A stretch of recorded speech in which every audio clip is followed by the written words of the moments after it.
Hey, it's Todd Graves. Welcome to the YouTube channel today. You know, I started this channel as a way of putting out the instruction about the single plane swing to be as helpful as possible so I could help you simplify your game to have more fun, to play this game, which I love and I know you love. Now, you guys post some great questions. Some are nice and some are not so nice. Today, we're going to answer this one. So there's no better feeling knowing that when you wake up in the morning to go play golf, so that you're going to play well. There's no better feeling of hitting good golf shots down the fairway. Years ago, I was frustrated because I lost that. I was confused, I was frustrated, and then I met Moe Norman and learned the single plane swing. And so now I wake up every day and I know I'm going to hit it well, I know I'm going to play well, I know I'm going to have fun. So my mission today is to help as many people as possible wake up every day feeling good that they're going to go out there and play great because of the single plane swing. So I thought I'd read you the question that I received just recently on one of the videos I posted on my channel, which is a video of me doing a clinic. It's actually Moe Norman's The Journey to the Feeling of Greatness, because it has been a journey for me. But here's the question, I'll read it to you. He said, "You don't even start with the grip. You're not a good teacher. In my opinion, you're a pro who didn't make it, so your mission is to fix the world of golf. You missed it." So I thought I would talk about this a little bit here. And one of the things, I want to talk about the last part of this question, is being a failed pro. Now, look, here's the thing about professional golf, and I thought I would tell you a quick story, because a lot of people don't understand professional golf, which I participated in for about 10 years of my life. I was a competitive golfer. Yeah, I was good sometimes and not so good sometimes, as many aspiring professional golfers are. But just as part of this is my journey as a golf professional, I turned professional in 1991 and actually won my very first professional golf tournament as a professional golfer. So I won a tournament and I got inspired. I was playing with a lot of great players and I went and played in the Asian Tour in 1991. I got to play with great players like Todd Hamilton and David Toms, and these guys I became friends with and competed against. And no, quite frankly, I was not as good a player as these guys. But I was a good enough player to be on the Asian Tour in 1991 and learn and develop my game. When I returned from Asia in 91, I was, at the time, by the way, I was a conventional golfer. I did not swing the way I swing today. I was sitting with Billy Casper's son, Bobby Casper. And if you're out there, Bobby, I want to say hi. Haven't seen you in a while. And I was asking Bobby, you know, how do you get better? How do you become a better player? And Bobby said, you know, you probably ought to find a teacher, a well-known teacher that can help you get better at playing golf. So I started researching. Now, I'm giving you this story because this is what a lot of you are doing out there, is you're on the YouTube channel or you're looking for instructors that can help you. I get it, I've been there. So I started looking for a well-known instructor. I ended up in Dallas, Texas with Hank Haney. And I spent 3 years, from 1991, from the time I came back from the Asian Professional Golf Tour, till about 1994. And I can tell you this, and I say this to a lot of my students, no one has spent more money on golf instruction than me, because I spent time, energy, money, lessons with the best teachers in the world trying to develop my game. 3 years, between 1991 and 1994, I became a worse golfer. Now, to the point where I really wasn't very good at competing, where I knew I wasn't ever going to be able to get back and play at a high level. And I was frustrated. And in 1994, I quit playing golf. I stopped playing. I was frustrated. And I'm telling you this because I know a lot of you out there are in the same boat. Golf is a very difficult game. So I asked myself a very important question. Was it me as just not being talented enough? Could be. Was it me as not working hard enough? Don't think so, because I was practicing as hard as anybody. So my work ethic was fantastic. I learned that as a kid. I was a very hardworking guy. Or was it the method that I was learning? So it was somewhere in that. Look, I'm an analytical guy. That's what I do. I like to break things down, analyze them, learn about them, and I'm always in the learning process. So I figured it was one of two things. It was either I wasn't talented enough or it was the method I was learning. So look, I can't help talent, so all I could do was work hard at something. So I started looking at what I was learning. And that's when I learned about Moe Norman and the single plane swing. I was 28 years old at the time. I made a dramatic shift to changing my swing to be like Moe Norman, but here was a problem. No one taught it except Moe. I had to learn it myself. So when I was 28 years old, I went and met Moe Norman. I became friends with Moe Norman, and I learned to swing on a single plane from my work and from Moe.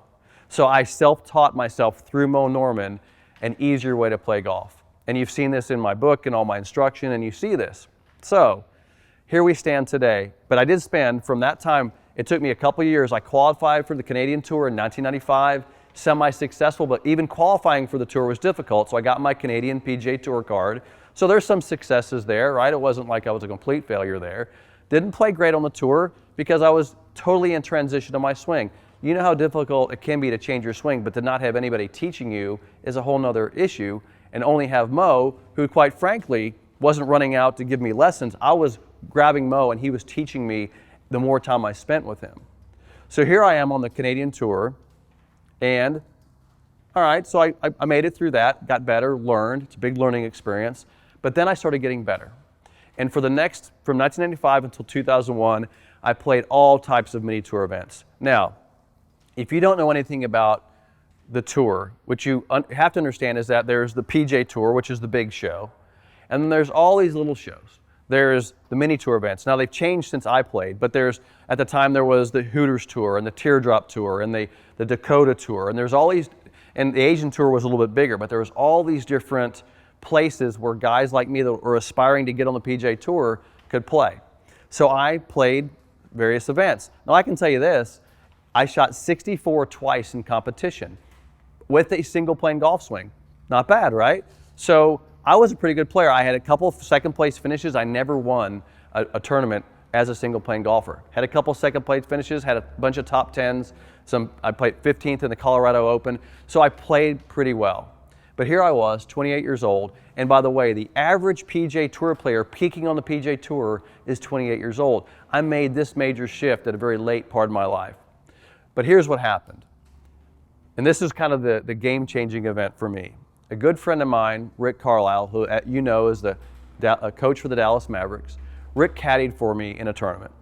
And Rick, I'd been teaching Rick, and Rick was a big fan of me and how I played. And after we finished the tournament, Rick says, Todd, he goes, you know so much about the golf swing. You know so much about Moe Norman. You know so much about this, and you're so good at helping people. Why don't you become a coach like me?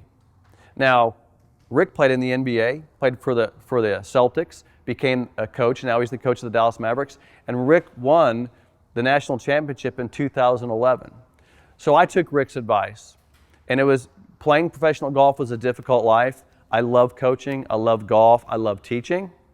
And so Rick really talked me into becoming the coach I am today.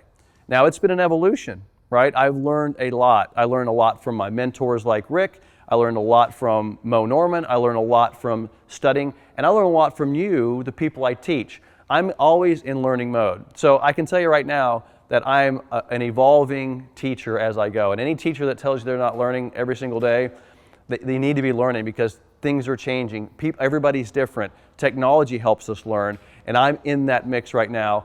My goal with this channel and with all that I do is to bring you my experience and help you learn as much as possible. So being a failed golf pro, right, you can, whatever that means, I'm not sure what that means. I've had my successes and I've had my failures. I'm here today to help you if you want to listen to me. And obviously, that's a YouTube channel, so you have that choice or not. But the other part of this question that I want to address, which I think is also very interesting, is it says you don't even start with the grip. You're not a good teacher. Now let's talk about this. Let me grab my other club here.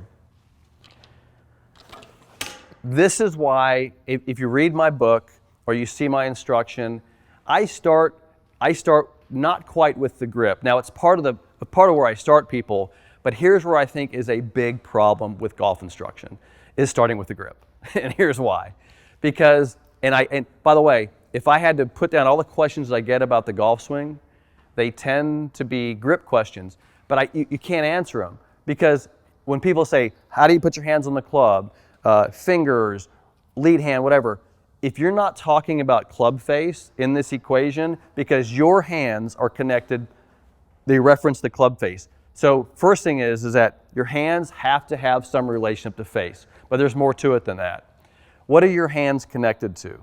Your wrists. What are your wrists connected to? Your arms. What are your arms connected to? Your shoulders. What are your shoulders connected to? Your torso. So you cannot talk about the hands without talking about the arms, the shoulders, and the torso.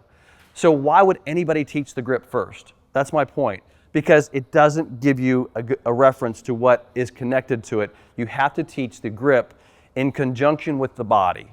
That's what I teach. So whether you think that's right or wrong, or whether you think it's incorrect, that's up to you. You have it's a free world. You can make any decision you'd like to make on that, but follow me through the logic here. When I teach the grip position, wouldn't you think it makes sense to teach the lead arm position as well? Because if I teach lead arm position, then it creates this alignment. Well, isn't that the same alignment you have at impact? So why not teach the tilt of the body and the alignment of the arm? You see where I'm going with this?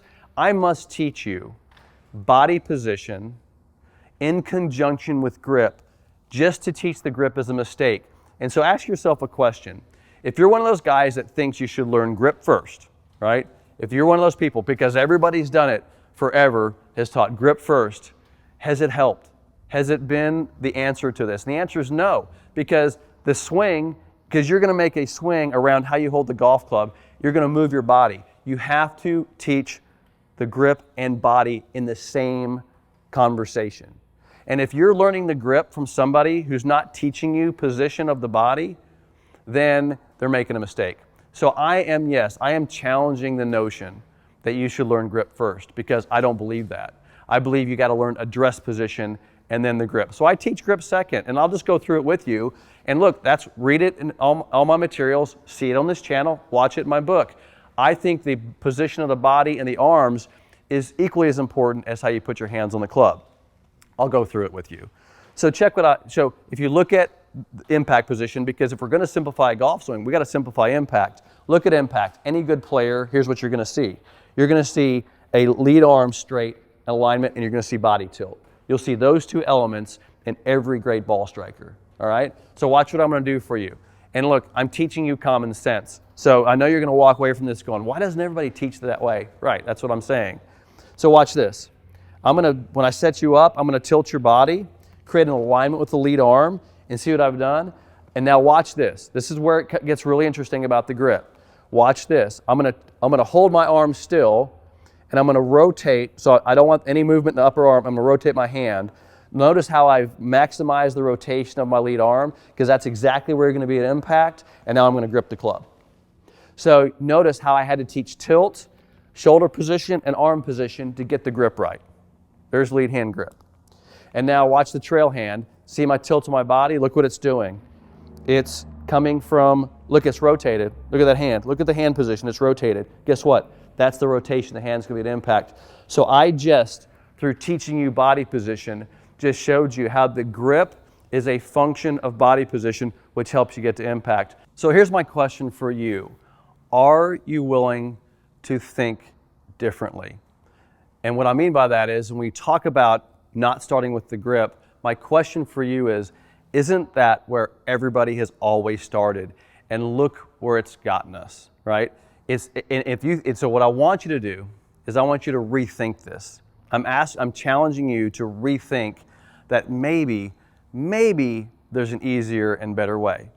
And that's the real reason I teach the way I teach, and because, number one, I've had so much success doing it.